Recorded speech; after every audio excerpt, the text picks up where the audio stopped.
आज हम अलाउद्दीन खिलजी के बारे में अध्ययन करेंगे। अलाउद्दीन खिलजी 1296 ईस्वी में अपने चाचा जलालुद्दीन खिलजी की कड़ा, इलाहाबाद के पास में जो स्थान था कड़ा, जहाँ का वो सूबेदार भी था, इक़्तिदार भी था, उसकी हत्या करके 1296 ईस्वी में गद्दी पर बैठा। अलाउद्दीन खिलजी ने 1296 से 1316 ईस्वी तक शासन किया। उसका मूल नाम अली गुरशस्प माना जाता है। ये इस अलाउद्दीन खिलजी का मूल नाम था। अलाउद्दीन खिलजी का जन्म 1266 ईस्वी में सिरसा, हरियाणा में हुआ था और 3 अक्टूबर 1296 ईस्वी को रुकनुद्दीन इब्राहिम को हटाकर अपने चाचा जलालुद्दीन खिलजी की तो वो कड़ा में हत्या कर चुका था। इधर दिल्ली में रुकनुद्दीन इब्राहिम को सुल्तान बनाया गया था। तो अलाउद्दीन खिलजी कड़ा से दिल्ली पहुंचा और 3 अक्टूबर 1296 को रुकनुद्दीन इब्राहिम को हटाकर लाल भवन या लाल महल जो बलबन ने बनवाया था, उसमें स्थित दौलत खाना ए जुलूस में अलाउद्दीन ने अपना राज्याभिषेक किया। अलाउद्दीन खिलजी को सल्तनत का समुद्रगुप्त भी कहा गया है इतिहासकार लैनपूल के द्वारा। ध्यान दीजिए, इतिहासकार लैनपूल ने अलाउद्दीन खिलजी को सल्तनत का समुद्रगुप्त कहा है, क्योंकि अलाउद्दीन खिलजी एक भी युद्ध में समुद्रगुप्त की तरह परास्त नहीं हुआ था। जिस प्रकार समुद्रगुप्त अपने सभी युद्धों में विजयी रहा था, उसी प्रकार अलाउद्दीन खिलजी भी अपने सभी युद्धों में विजयी रहा था। अलाउद्दीन खिलजी के सिक्कों पर और सार्वजनिक प्रार्थनाओं में सिकंदर द्वितीय की उपाधि लिखी हुई है, जिसको फारसी में सिकंदर उस सानी कहा है, क्योंकि अलाउद्दीन खिलजी सिकंदर की तरह विश्व विजय का सपना देखा करता था।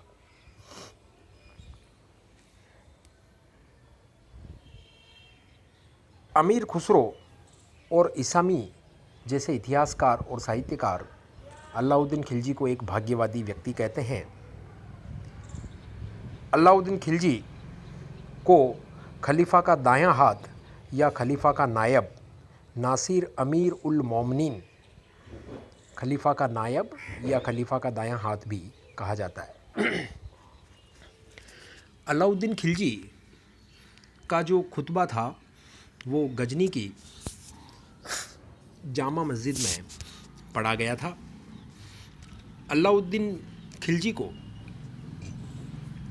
अमीर खुसरो के द्वारा, जैसा हमने ऊपर पढ़ा कि भाग्यवादी व्यक्ति कहा गया है, अमीर खुसरो अलाउद्दीन खिलजी को विश्व का सुल्तान भी कहता है, युग का विजेता भी कहता है और जनता का चरवाहा भी कहता है। ये तीनों बातें अमीर खुसरो अलाउद्दीन खिलजी के लिए कहता है। आप ध्यान से सुनिए वापस। अमीर खुसरो अलाउद्दीन खिलजी को एक तो पहले पढ़ा हमने भाग्यवादी व्यक्ति कहता है, और क्या कहता है अमीर खुसरो अलाउद्दीन खिलजी के लिए? वो उसे विश्व का सुल्तान, युग का विजेता और जनता का चरवाहा आदि कहता है। जोधपुर स्थित पंडुआ का संस्कृत शिलालेख जो 1301 ईस्वी का है, उसमें ये लिखा हुआ है कि अलाउद्दीन खिलजी के देवतुल्य शौर्य से पृथ्वी अत्याचारों से मुक्त हो गई। ये जोधपुर के पास पंडुआ नामक स्थान पर जो संस्कृत शिलालेख है 1301 ईस्वी का, उसमें ये बात लिखी हुई है कि अलाउद्दीन के देवतुल्य शौर्य से पृथ्वी अत्याचारों से मुक्त हो गई। इसी जोधपुर संस्कृत शिलालेख में अलाउद्दीन को योगिनीपुर दिल्ली का शासक बताया गया है।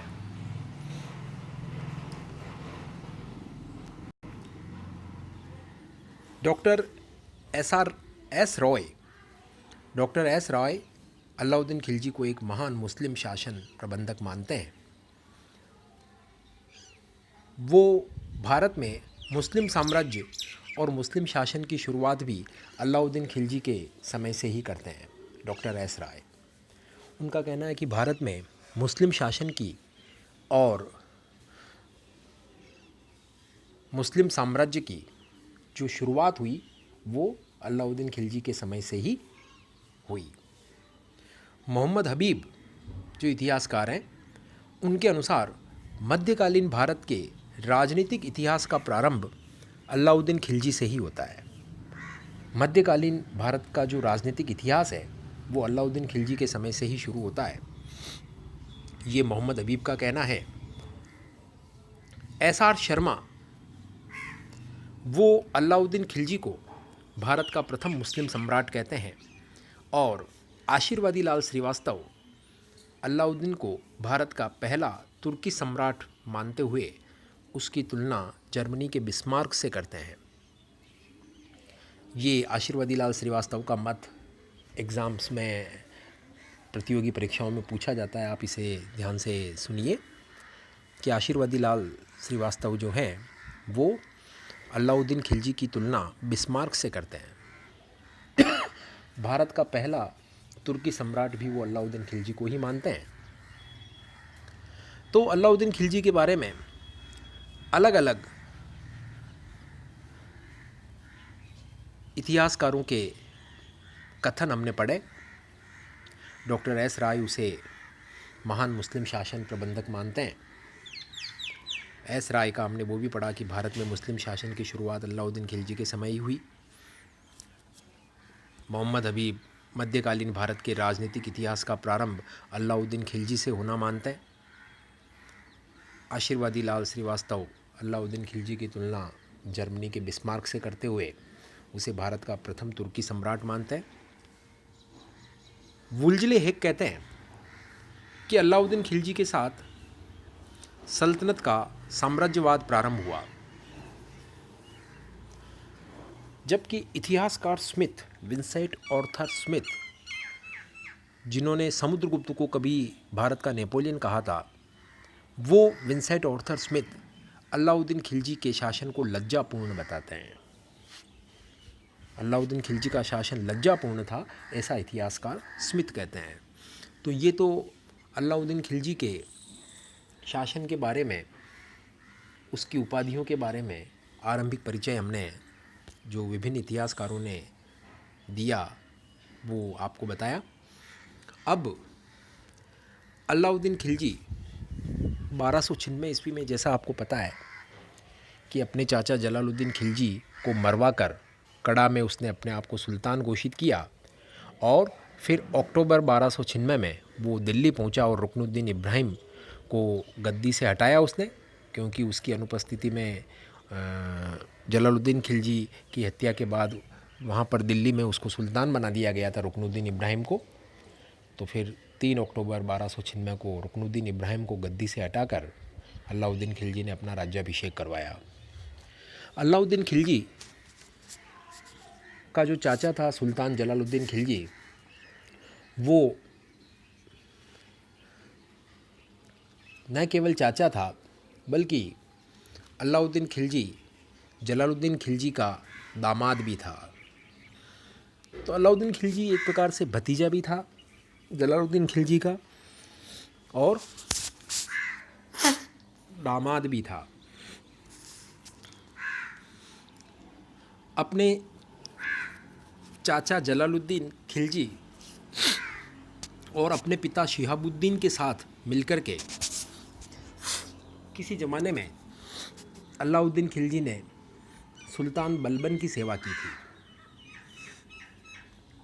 जब सुल्तान जलालुद्दीन खिलजी बना तो उसने अपने भतीजे अलाउद्दीन खिलजी को अमीर ए तुजुक, जिसको हम कहते हैं कि दरबारी समारोहों का प्रधान अधिकारी, वो नियुक्त किया।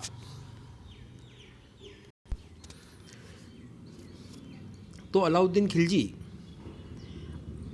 सुल्तान जलालुद्दीन खिलजी के समय में अमीर ए तुजुक अर्थात दरबारी समारोहों का प्रधान अधिकारी बनाया गया था। 1291 में सुल्तान जलालुद्दीन खिलजी ने अलाउद्दीन खिलजी को कड़ा का सूबेदार नियुक्त किया, क्योंकि अलाउद्दीन खिलजी ने मलिक छज्जू के विद्रोह को दबा दिया था सफलतापूर्वक।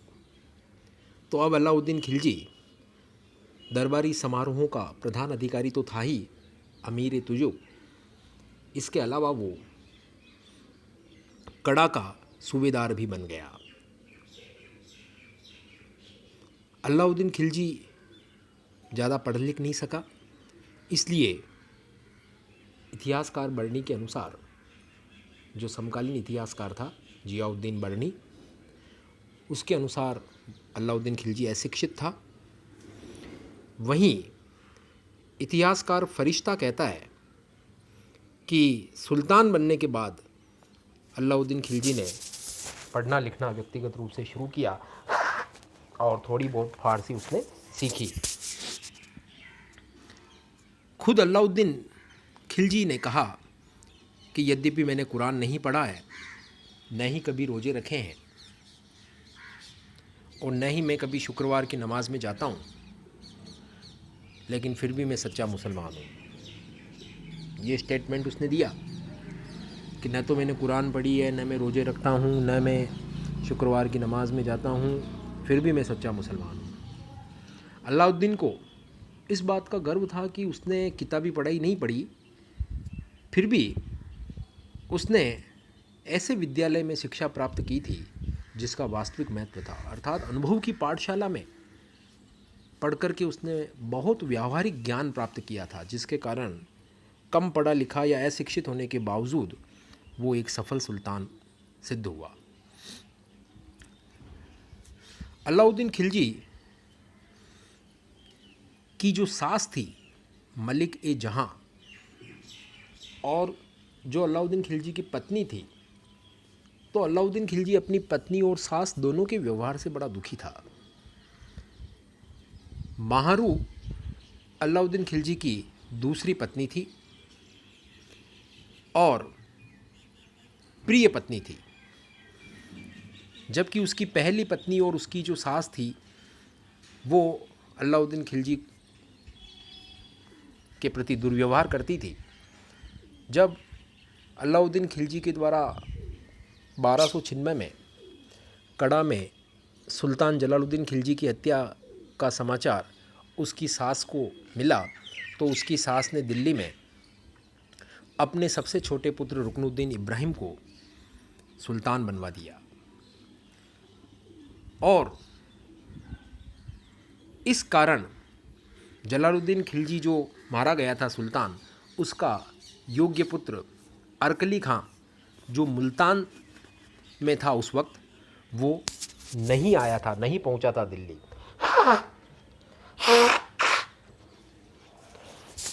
तो जलालुद्दीन खिलजी के पुत्र अरकली खां को मुल्तान में ये सूचना मिली कि दिल्ली में रुकनुद्दीन इब्राहिम, जो अलाउद्दीन खिलजी की सास का सबसे छोटा पुत्र, वो सुल्तान बना दिया गया है और मेरे पिता जलालुद्दीन खिलजी की अलाउद्दीन खिलजी ने कड़ा में हत्या कर दी है। तो अरकली खां मुल्तान ही रुक गया। अब अलाउद्दीन खिलजी दिल्ली पहुंचा कड़ा से, और कड़ा से दिल्ली पहुंचने के बाद में उसने सबसे पहले रुकनुद्दीन इब्राहिम को गद्दी से हटाया, और उसके बाद उसको शंका थी कि जो मृत सुल्तान है जलालुद्दीन खिलजी, उसका जो पुत्र और उसके जो संबंधी हैं जो मुल्तान में रहते हैं, वो समस्या खड़ी कर सकते हैं। अतः उसने सुल्तान जलालुद्दीन खिलजी के पुत्र और उसके परिवारों की हत्या करने का निश्चय किया। अतः अलाउद्दीन खिलजी ने उलुग खां और जफ़र खां, जो दो उसके सेना नायक थे, उनको मुल्तान भेजा, जहां पूर्व सुल्तान जलालुद्दीन खिलजी का पुत्र अरकली खां अपने परिवार सहित रह रहा था। जब नुसरत खां और उलुग खां मुल्तान पहुँचे तो जलालुद्दीन खिलजी के परिवार के जो सदस्य थे, अरकली खां और उसके परिजन, उन्होंने सूफ़ी संत शेख बहाउद्दीन जकारिया के पौत्र शेख रुकनुद्दीन की मध्यस्थता से अपनी जीवन रक्षा का वचन लिया। शेख रुकनुद्दीन ने नुसरत खां और उलुग खां को कहा कि भी तुम्हें इनकी हत्या नहीं करनी है, और अगर हत्या नहीं करते हो तो हम इन्हें आपको सौंप सकते हैं। तो एक संत की मध्यस्थता हुई और अरकली खां और उसके परिजनों को ये लगा कि संत को वचन दिया है नुसरत खां और उलुग खां ने तो ये मानेंगे। उनकी जीवन रक्षा का वचन लिया गया, उन्होंने समर्पण किया। परंतु जैसे ही अरकली खां और उसके परिजनों ने नुसरत खां और उलुग खां के सामने सरेंडर किया, उस वचन को बाद में निभाया नहीं गया और अरकली खां अपने पुत्रों और परिवारजनों सहित मार डाला गया। इसके बाद अलाउद्दीन ने अपने 4 सेना नायकों को अलग अलग उपाधियां थी। कहा जाता है कि अलाउद्दीन खिलजी के समय उसके 4 प्रसिद्ध सेना नायक थे, अल्प खां, उलुग खां, नुसरत खां और जफ़र खां।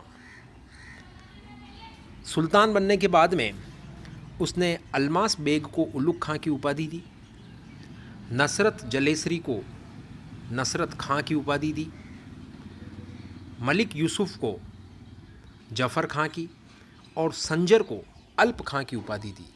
ये 4 अलाउद्दीन खिलजी के प्रसिद्ध 4 खान थे जिन्हें अलाउद्दीन खिलजी खलीफाओं के समान मानता था। ध्यान दीजिए, अलाउद्दीन खिलजी के प्रसिद्ध 4 सेनापति कौन से थे? अल्प खां, उलुग खां, नुसरत खां और जफ़र खां। अल्प खां, उलुग खां, नसरत खां और जफ़र खां, ये अलाउद्दीन खिलजी के 4 प्रसिद्ध सेनापति माने गए, 4 खान कहलाए ये। और जफ़र खां को समकालीन इतिहासकार जियाउद्दीन बर्नी अपने युग का रुस्तम कहता है।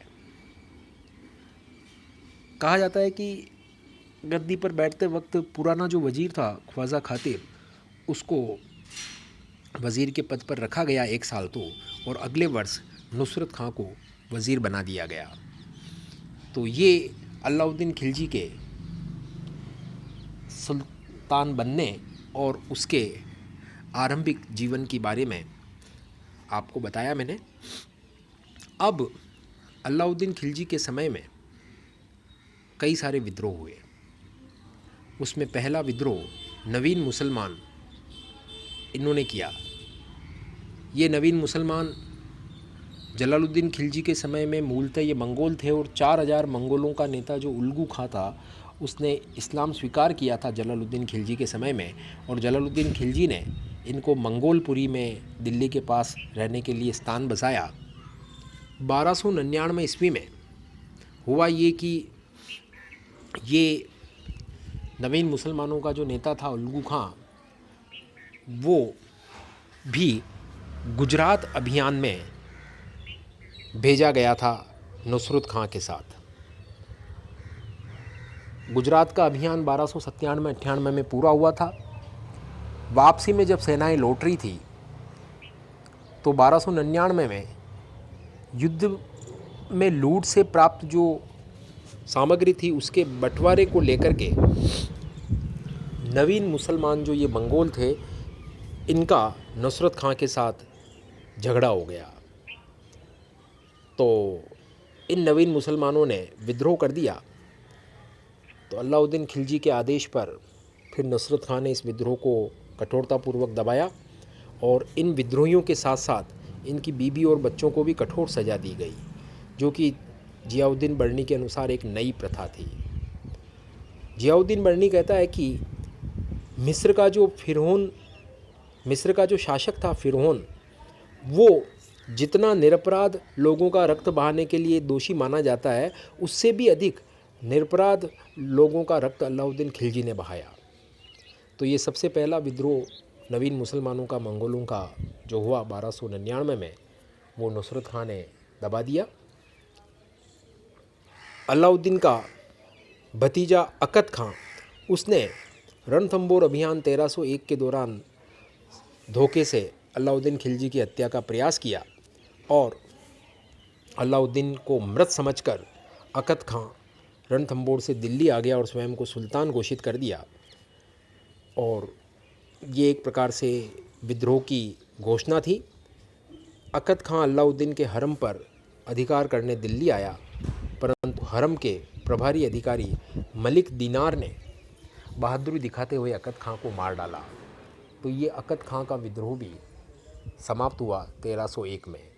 तो पहला विद्रोह नवीन मुसलमानों का 1298-99 में, दूसरा विद्रोह अकद खां का जो अलाउद्दीन खिलजी का भतीजा था उसने 1301 में किया, जो मार डाला गया।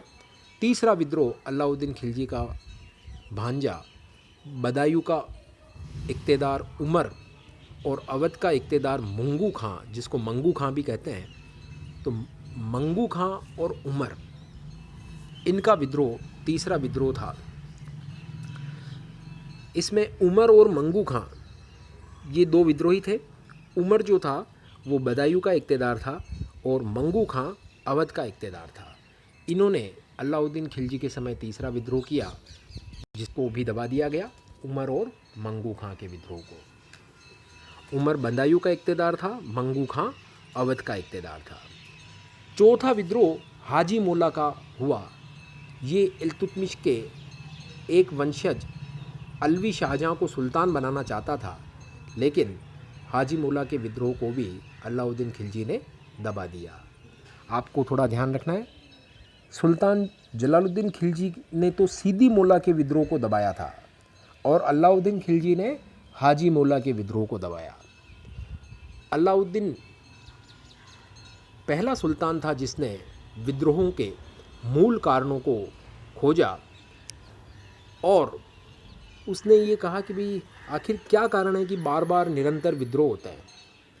तो उसने विद्रोहों के कारणों की जड़ में गया और उसने 4 प्रशासनिक विनियमन, जिनको अध्यादेश कहते हैं, वो पारित किए ताकि भविष्य में कभी विद्रोह नहीं हो।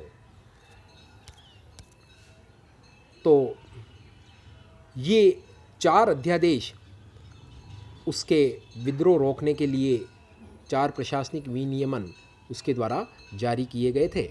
इनको हम कल पढ़ेंगे। धन्यवाद।